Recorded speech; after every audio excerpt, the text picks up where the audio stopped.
yung tanong natin yan guys hindi ko kino-confirm na totoong nakabuntis itong si Wanakbay at iniwan ang kanyang mag-ina. Hindi ko kino-confirm yun guys na nakabuntis itong si Banatbay. Pero gusto kong malaman sa kanyang bibig kasi meron akong mensaheng na-receive galing sa isang dummy account na itong si Banatbay daw kunong ay nakabuntis tapos iniwan niya ang kanyang mag-ina.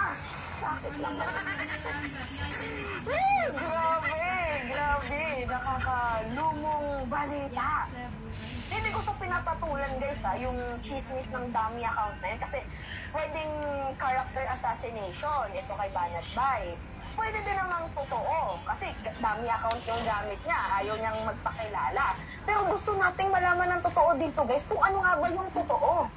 Diba totoo ba na nakabuntis ka at iniwan mo ang mag-ina mo para magpakabinata? At totoo din ba? Nako, ito guys, ito yung malala.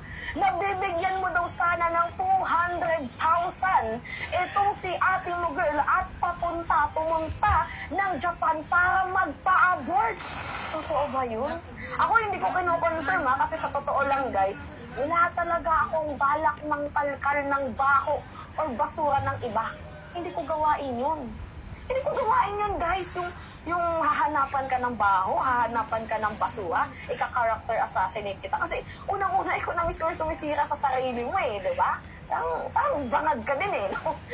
Hindi ko sinisiraan si Banatbay. Pero gusto lang natin malaman ng totoo kasi nung time na ginawa nyo yan, libog na libog ka. Diba? Talagang tigas na tigas ka. Tapos hindi mo man lang mapanindigan yung kalibugan mo. Gusto ko. Kaya nga ito sinasabi ko sa inyo guys, no? Wala siyang pinagkaiba. kay Kay Buloy, sa kay Kay Buloy may ebidensya sa Senate hearing ni Senator Risa Ontiveros, yung kiss-kiss boy. Ito namang ano natin ngayon, yung kino-content natin ngayon na binubulgar ko sa inyo, according lamang po ito sa isang sender na nakadami account. So gusto ko lang malaman kung totoo ba to or hindi. Kasi kung ano to guys, kung totoo to, nakakahiya naman. Ang tapang mo sa mga vlogs mo. Ang tapang mo na kesyo parang wala kang kinakatakutan. Tapos sa gitna ng iyong katapangan, sa harap ng iyong katapangan na pinapakita, ikaw pala ay walang bayag.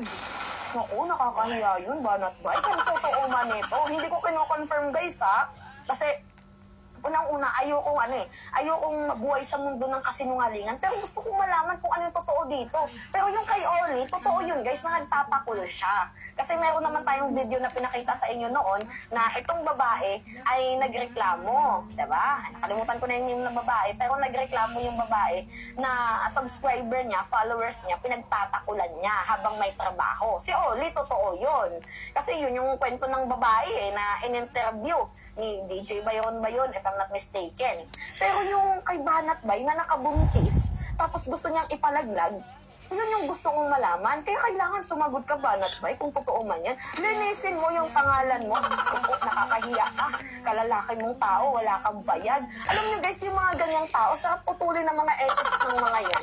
Di ba? Ang lakas lang ang lakas lang tsumurba, tapos hindi marunong manindigan. Ang sarap putulin ng mga yung mga ethics na ganyan, no? Yung parang ang tingin lang nila sa mga babae para usan, di porket meron silang pera. Diba? Ganyan ba yung tingin mo sa mga kababaihan? Wala ka bang kapatid na babae? Ha? Wala ka bang nanay? Na kung kaya't ganun lang yung tingin mo sa mga babae para usan? After mong tumirik yung mga mata mo at natapos ka na, iiwan mo na, tapos ngayon na may nabuo, ipapalaglag mo? Ganun ba yung tingin mo sa sa babae?